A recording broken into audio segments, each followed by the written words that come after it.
Hey guys, and welcome back to the PUBG Xbox full match walkthrough series. Today we have a squad match on Sanhok, and we did an early jump into Magnai, so early in fact that I forgot to actually push the record button. So we're picking this one up a little bit later, but really all we did in Magnai was loot. We were in the circle, in the first circle, so we just moved down the coast a little bit, and that's when I spotted a team trying to loot these buildings. I'm able to knock one of them as they're running into the building for cover.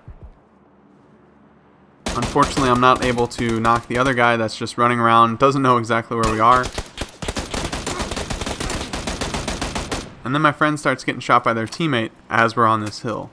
So I have to quickly turn around and focus on that guy because he's the more immediate threat, obviously. And luckily, I'm able to hit him enough with the M16. It's not my favorite weapon. I'm definitely not the best with the M16. But I was able to do just enough to knock him and revive my teammate. After that, we're able to take down one more, so there's just one remaining.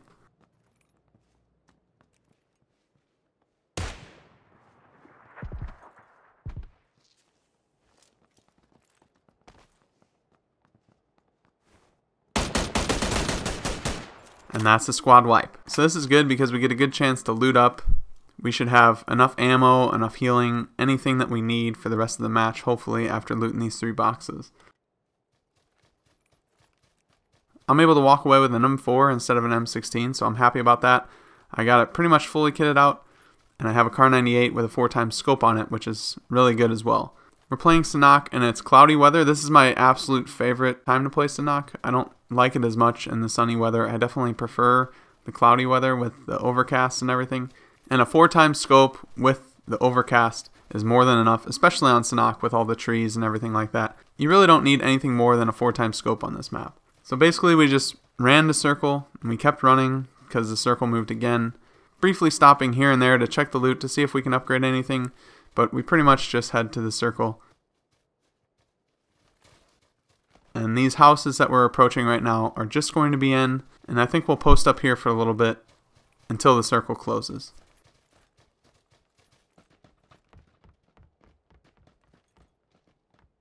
But there's a lot of open field behind us, so we want to make sure that we keep an eye out just in case there's another team coming in.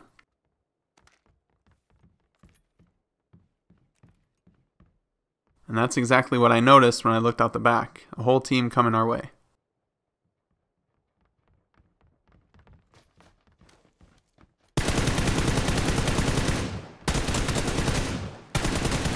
And that guy scared the crap out of me when he ran through the door right there.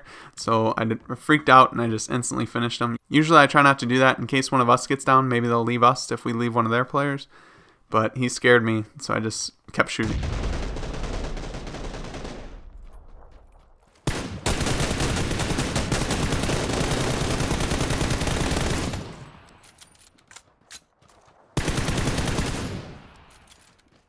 And so there I wiped all 4 of their players. I think I stole a couple kills from my teammates as per usual.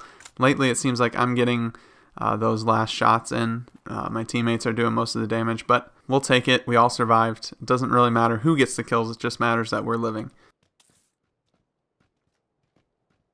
But holy cow, I missed a lot of shots on that third guy. I think I was really worried about shooting my own teammate because both of them were kind of in my sight.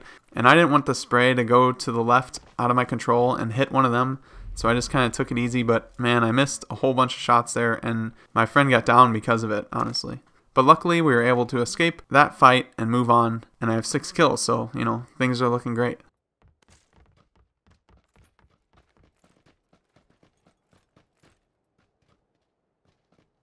Just 14 left at this point. We're doing the same thing. We're just going to hang on the edge of the circle, see where we have to go next, and just kind of play the match by ear, so to speak.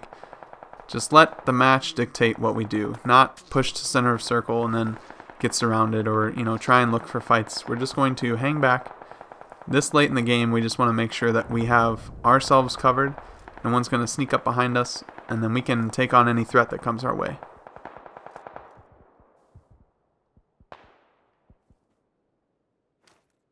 So the circle is pushing past the street. So we want to cross the street and get into the other side up the hill because this side of the circle is not going to have any cover at all once it closes. So we want to make our move. But before we get over there, we notice a guy that was flanking around the circle our way.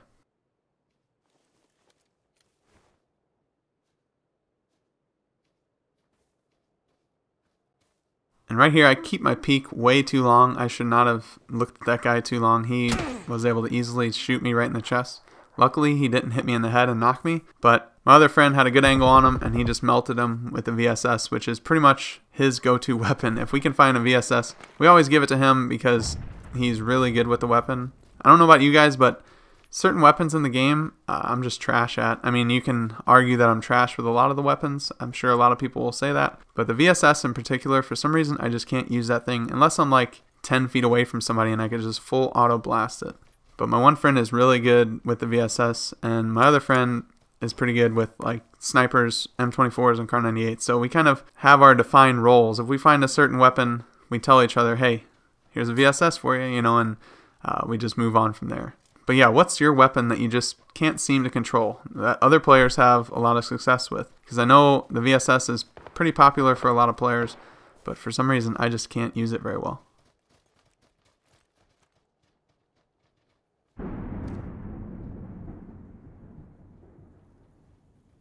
But here we are, 9 alive. It's very late game. The circle is getting very small, and we want to make sure that we get in a good position for the last part of the match. We have to move all the way across. We didn't get any circle luck at all right there.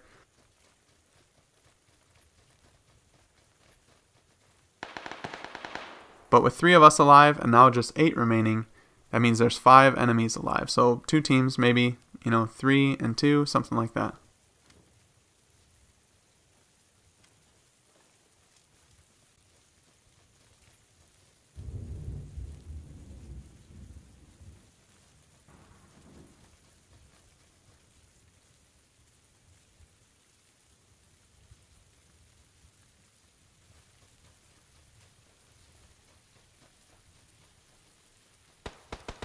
But zone's pushing, so we're going to push to the right and try and hug the right side of the circle.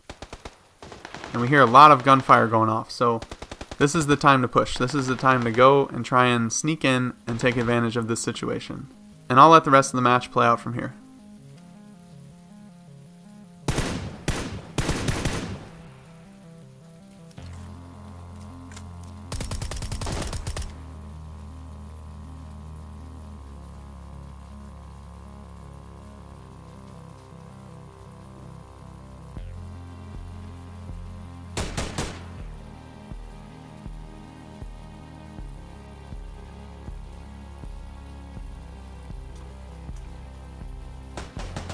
And there it is, the first squad match that we play that night, a 7-kill win on Sanhok.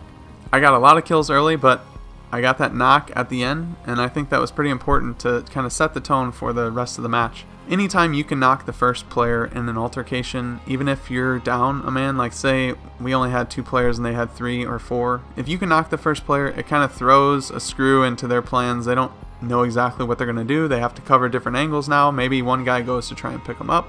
It just kind of sets the tone for the rest of the match. So knocking that guy was super important because it just kind of threw everyone else off. His teammate got behind cover and he was visible to my teammate who had a VSS, and he just melted him. And so now we just have one more squad to deal with. It's a team of 2, and I think we knew at the time that one of those guys was knocked, but we weren't sure exactly. But just paying attention to the kill feed can definitely do a lot for you when you're trying to figure out what's going on in the match. So there's 7 alive, 3 of us. We killed 2 of them, so there's 5, but at the time before when we were running up, we noticed that someone got knocked. And the player count, the players alive, didn't change, so that means that person's still alive. That means technically there's still only 1 person up. So at that point we were feeling really confident, but we just didn't want to group up too much together. I always say if it's a 3-on-1 or something like that, spread out a little bit, don't group up, because you don't want to get a grenade thrown at you that wipes the whole squad and you lose. We were able to dodge the grenade throw that I was talking about, and my friend was able to take him out for the victory. It's pretty cool that I was able to wipe an entire squad, even though I could have done it in a much more efficient way. I did wipe a 4-man squad as they were coming into the zone. So the zone helped, my teammates helped. I don't think I did all that much damage to all 4 of them, but I got all 4 of the kills. But as you play with a group long enough, you start to learn what each person is good at and what each person is not so good at. And so learning that and kind of working together to formulate a plan of attack. So if you find a weapon that you know your friend is really good at, but you don't necessarily have the best luck with it, even though you might want it because it's a pretty good weapon, it's probably best for the team to give that weapon to him, and then he can share something that you usually use so that everybody is in the best shape possible to try and get that victory. Obviously, we'll take the high kill matches whenever we can get them. They're the most fun to play because you get in the most combat and that adrenaline gets pumping. But no matter what you do, if you have 0 kills, 1 kill, 10 kills by the end of the game, PUBG still feels great in the final circles. But that's going to do it for this one. I hope you guys enjoyed. If you did, definitely give it a like and subscribe to stay up to date on everything that I publish. Make sure to follow me on Twitter and join my Discord. The links are in the description below. I'm also doing some content for an app called Amino. They wanted me to do some short 1 to 2 minute videos where I can show top 5 versions of videos where I show people's clips and just commentate over them. I actually completed my first video yesterday on the app, and I'm always looking for more submissions, things like your best wins, your best snipes, your biggest fails, your most insane moments, crossbow kills, anything you can think of. If you want to send it my way, you can either send me a link to your YouTube video or you can send me a message on Xbox Live, Boris15, and I'll look through the videos, I'll capture them on my capture card, and then include the top 5 in my top 5 videos if you want to check them out. If you follow me on Twitter, I'll also share the videos there so everyone can see them. But yeah, it's a pretty fun opportunity, and it's cool to get the clips from you guys and include them in these videos. But with all that being said, I hope you guys have a good rest of your day. Until next time, I'll see you later.